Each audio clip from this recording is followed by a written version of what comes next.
Mummy cupcake बनाओ। ওকে ঠিক আছে চলো বানাই। প্রথমেই নিয়েছিলাম 1 কাপ চিনি আর 1 কাপ রিফাইন তেল। সেম কাপেরই মাপ করে নিয়ে নেব আর খুব ভালোই হবে কেকটা।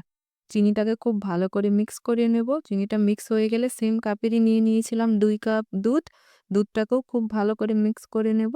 এবার সমস্ত শুকনো উপকরণ নিয়ে নেব। এর জন্য একটা চালনি নিয়ে নিয়েছি। 3 কাপ ময়দা দিয়েছি।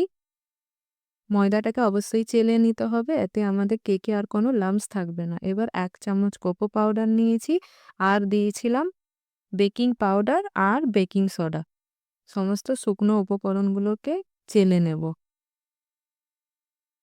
তাতে আমাদের কেকে কোনো লাম্পস থাকবে না আর কেকটা খুব ভালোভাবে তৈরি হবে। এবার এগুলোকেও খুব ভালো করে মিক্স করে নিতে হবে। যেন কোনো লাম্পস না থাকে। খুব ভালো করে একেবারে পারফেক্ট কনসিস্টেন্সি এবং পারফেক্ট ব্যাটার রেডি হয়েছে দেখো। আর কোনো দুধও লাগবে না।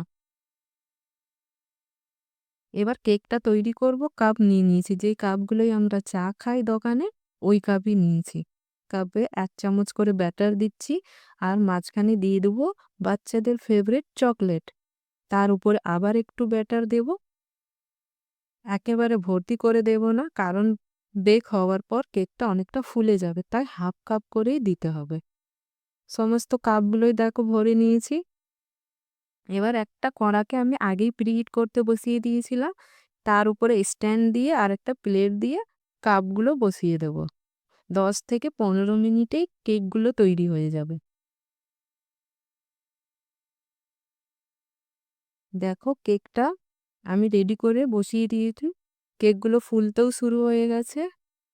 আর 15 মিনিট পরে আমি এবার একটা টুথপিক দিয়ে চেক করে নেব ভেতরে যেন কোনো কাঁচা না রয়ে যায়। দেখো ব্যাটারটা কিন্তু পুরো শুকিয়ে গেছে, ভেতরে কোনো কাঁচা নেই। তার মানে আমাদের কেক রেডি হয়ে গেছে। তো এবার ঠান্ডা করার পর আমি কাঁচি দিয়ে কেটে বের করিয়ে নেব।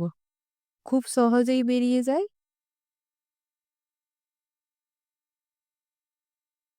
আর একেবারে পারফেক্ট কেক বেক হয়েছে। খুব সুন্দরভাবে বেরিয়ে আসছে। দেখো কতটা সফট আর স্পঞ্জি হয়েছে। কোনো রকম ঝামেলা ছাড়াই আমরা বাচ্চাদেরকে এইভাবে বাড়িতে তৈরি করে দিতে পারি আর খুব সহজে তৈরিও হয়ে যায়। তো আজকের রেসিপিটা কেমন হয়েছে কমেন্টে জানিও। আর লাইক, শেয়ার, সাবস্ক্রাইব করে নিও। আল্লাহ হাফিজ।